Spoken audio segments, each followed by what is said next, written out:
So guess what? I'm sick again.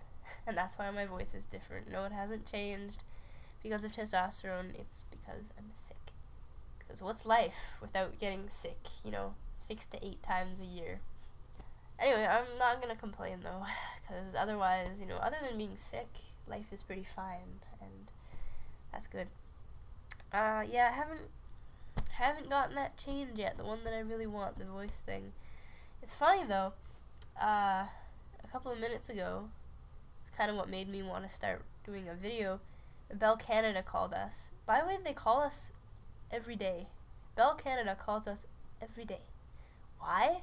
Because, for one thing, they think that Mr. and Mrs. Vicky live here.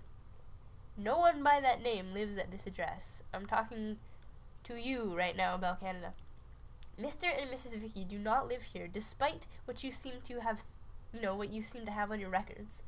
And despite the fact that you've been calling us asking for Mr. and Mrs. Vicky for the past, 5 years, they do not live here. I know it's hard, but they don't live here.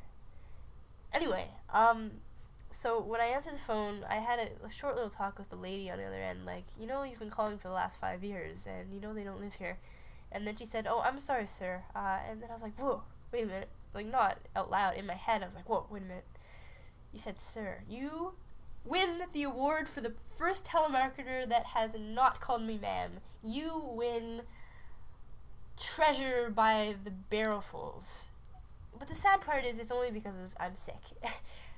But nonetheless, it's a small victory. I can't wait for the day where people will call me sir over the phone when I don't have a cold. That will be a fine day, but that hasn't happened yet. Excuse me while I blow my nose. You'll also maybe notice that I have figured out how to edit my videos, and I feel like such an idiot. The only reason that it wasn't working before was because I had my computer on eco mode. Anyway, so I got my editing stuff working, and now my ramblings will probably be cut down to a certain degree, which will probably make it a lot easier to watch. And just for my own sake, it'll be better because I can be less focused, and I can just kind of, take what I want from my rambling session and make that into something more coherent, which is always a nice thing. Has any other changes happened with this magical testosterone thing? Not really. Like I said, the voice thing hasn't happened yet. I'm just sick. I have gotten hairier. It's true, it really has happened. Even though you can't see anything, because I'm the palest sun glare ever. It's complete whiteness, but there is more hair there. There is more hair on my legs. And, what am I hearing in the background? Everyone is going crazy. I think I'm perpetually going crazy. What has been going good? Well, school's been going good. I'm actually quite surprised, but it hasn't been nearly as hard and torturous as I was expecting. It hasn't been bad so far. I like my English class. I like my music class. Excuse me while I blow my nose again. It's great because in English, I get to sit with my best friend. And in music, I don't really have any friends per se, but I have people that I like, that I hope like me.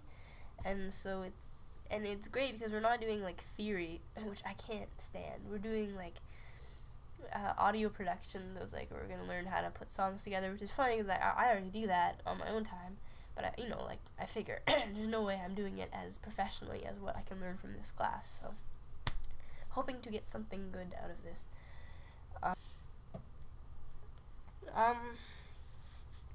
How's my mood and stuff? I don't know. I'm really weird right now because I didn't get enough sleep and I'm sick, but in general, I'm doing good, I guess. I have spells where I'm down and spells where I'm more up, and I don't know how that works. I pretty much resigned myself to the fact that there's only a limited amount of stuff that I can actively do to, affect how I'm feeling, lots of sleep helps, eating better, I eat fine, but anyway, eating good helps, seeing my friends and going to school helps, but there's still, there's some part of you that just feels how it feels regardless of what you do. That's always what I felt. I'm realizing it more and more, though, as I get older. It's there's not much you can do all the time. If you're happy, you're happy, and if you're sad, you're sad. You can try to alleviate those feelings, but not always a lot you can do. Anyway, I think I've been doing, better generally. I'm gonna get all spacey just sitting here, and it's like, that's what getting not enough sleep will do to you. You just start, like, going weird or, like, trippy.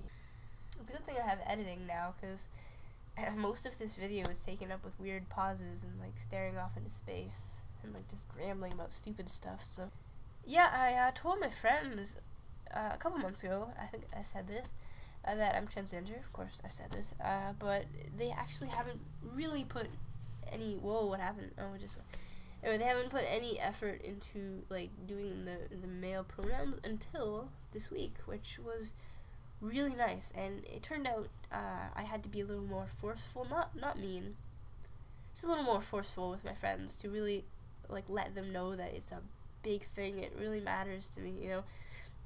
Like, I'm not going to push it in their faces, and I don't want to make them uncomfortable, but it's going to be more uncomfortable for them in the long run if they don't start adjusting now, you know.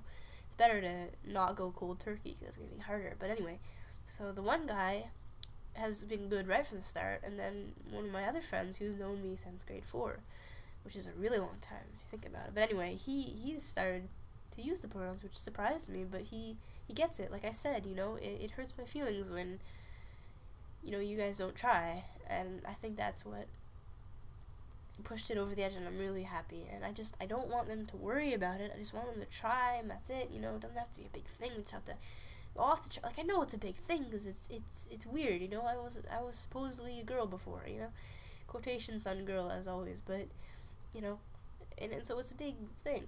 But you know, like, I don't want it to be a big thing. I just want it to be a thing that we don't even have to worry about. It just happens, and it seems to be getting fairly natural now. They're starting to get it, so that's really good, and it takes this huge load off my shoulders.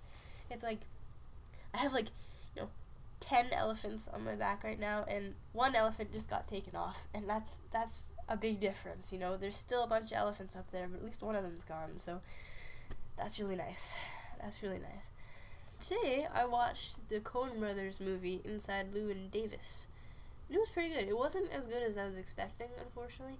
So I was expecting wonderful things, because it's Coen Brothers, and I love the Coen Brothers, and it's folk music from the 60s, which I also love.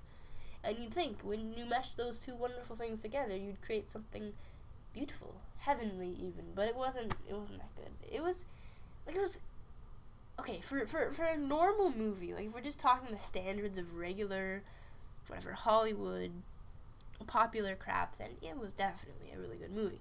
But if we're talking, like, high standards, Coen Brothers, best of kind of thing, it wasn't wonderful. It was, like, some parts that were maybe, like, a little bit off, or a little missing, or something, I don't know, but it was good. Because I didn't get the ending. I feel like such an idiot, but I didn't get the ending. Okay, so they repeated the scene from the beginning. I get that. I get that they kept going with the scene. That was cool. Interesting. Who is the guy in the alley? Am I insane that am I just the stupidest person on earth that I don't know who that guy was?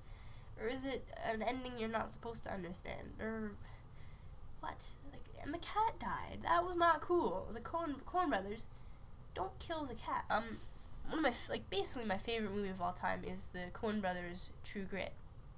Hi, Kitty. He likes it too.